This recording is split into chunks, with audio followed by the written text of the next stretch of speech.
Hello, welcome to Quackalope. Thank you for joining me.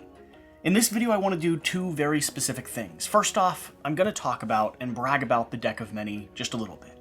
They're in their final 24 hours on Kickstarter, they just crossed the $1 million line, and they truly make some incredible items and spell cards to use in your D&D games. But really, that'll only take about maybe 90 seconds or so. After that, the majority of this video, I'm going to open up and read the prologue to the D&D Player's Handbook. Now, you might be wondering why I'm going to read the prologue, and first off, it is what sets the stage for this game that we love, a game that I want to cover and dig into more here on the channel.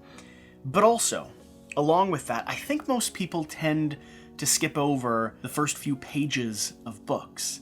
And in English class back in college, one of the very first things my teachers taught me was to spend time at the beginning pages, because that's where people put the things they want you to see, the stuff they don't want you to overlook. The prologue is an essential part to walking into this world. And so, if you haven't sat down and read it yet, if you maybe haven't taken the time to think about the reflections and the words that they've put into this player's handbook, the introduction that they intend for all of us to journey through, I thought I would take the time to read it to you. Maybe open that door a little bit, or let you listen to it instead of having to sit down yourself and read it, because I have found, in the age of the internet, it is harder for me to sit down and read things than it probably should be. Unless, of course, I'm reading them to you. So, that is the goal of the video. These are the two things we're going to be going over, and let me start here with the very first thing, the Deck of Many. These are some of the most incredible supplemental items I have found for D&D or RPG campaigns. Now, they're primarily made for 5e or 5th edition, but these are their animated spell slots. And like I said, they are now in their final 24 hours on Kickstarter. There is a link in the top of this video description to bring you over there to dig into everything else they've added. You can not only get the reprints of these first few spell levels, so all the levels now are available 1 through 9, in full, beautiful, framed animation on plastic cards with all of the information and text you could ever need. These are not scaled down at all, so everything you need about the spell, about the usage, the components, the duration, is all on the back of them. But then they also have some side items, like the Deck of Many Things, or a deck of very, very beautiful animated tarot cards. So, if you are a D&D player, an RPG player, if you enjoy 5e and you want something to impress, shock, surprise your gaming group, these spell cards are absolutely incredible. But I said that was going to take about 90 seconds. Hopefully that's all it's done. Remember, I'm going to be showing B-roll of them as I dive into this. But now, let's just take some time to read the prologue. Let's listen to how D&D wanted to introduce us to their world, and maybe spend some time in the comments reflecting upon what you hear, what stands out. If you've actually taken the time to read the preface before this, who knows? This is written by Mike Merles, May 2014. Once upon a time, long, long ago, in a realm called Midwestern United States, specifically the states of Minnesota and Wisconsin, a group of friends gathered together to forever alter the history of gaming. It wasn't their intent to do so. They were tired of merely reading tales about worlds of magic, monsters, and adventure. They wanted to play in those worlds rather than observe them. That they went on to invent Dungeons & Dragons and thereby ignite a revolution in gaming that continues to this day speaks of two things. First, it speaks to their ingenuity and genius in figuring out that games were the perfect way to explore worlds that could not otherwise exist. Almost every modern game, whether played in a digital device or a tabletop, owes some debt to D&D. Secondly, it is a testament to the inherent appeal of the game they created. Dungeons & Dragons sparked a thriving global phenomenon. It is the first role-playing game, and it remains one of the best of its breed. To play D&D, and to play it well, you don't need to read all the rules, memorize every detail of the game, or master the fine art of rolling funny-looking dice. None of these things have any bearing on what's best about the game.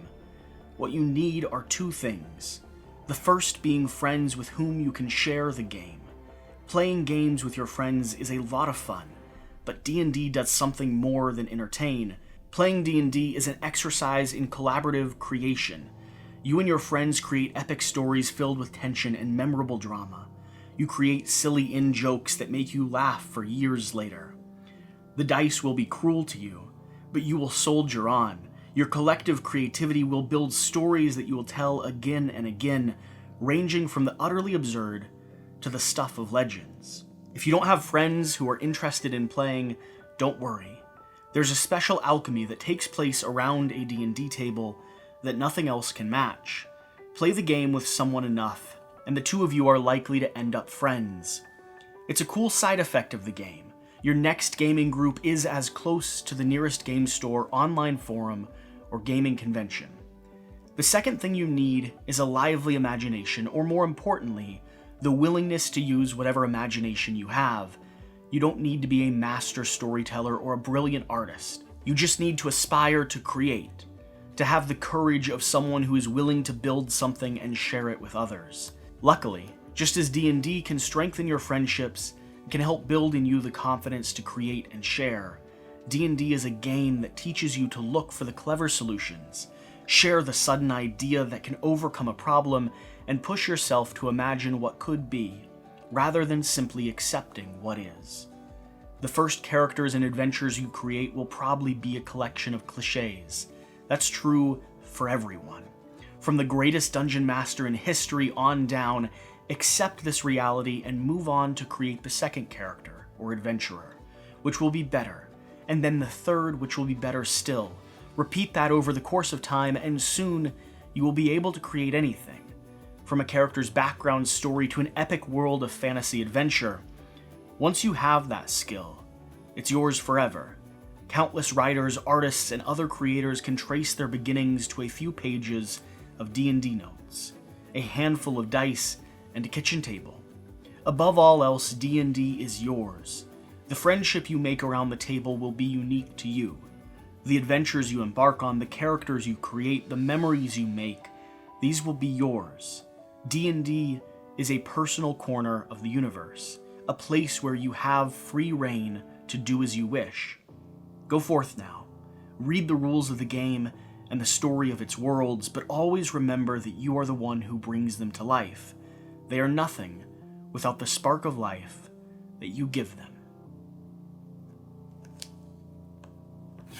So, if you haven't taken the time to read that introduction, do you see now why I think it's maybe worth it?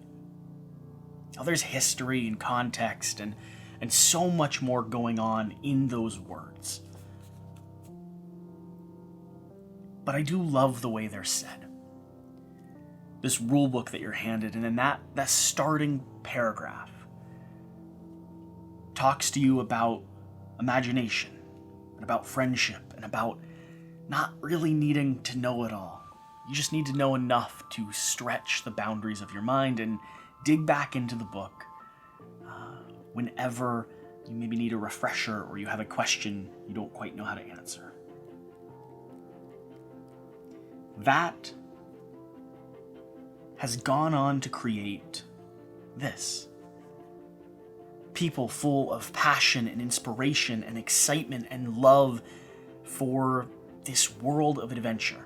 Whether you're working with a coin and a conversation like I presented in one of the very first RPG style videos I did here on the channel, talking about how you play D&D for 25 cents. Or you do what I do and you go all out, buying and supplementing and practicing and weaving tales to facilitate this gaming group and this community and this table that people can gather around.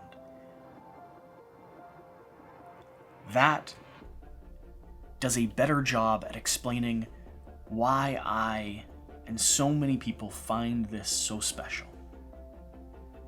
So, thanks for taking the time to listen. And if you have a moment, whatever those words meant to you, leave a comment down below. I'd love to see them. Whatever the case, whatever you do, remember to do the important thing. Get out and play some games. and we'll see you next time. Thank you.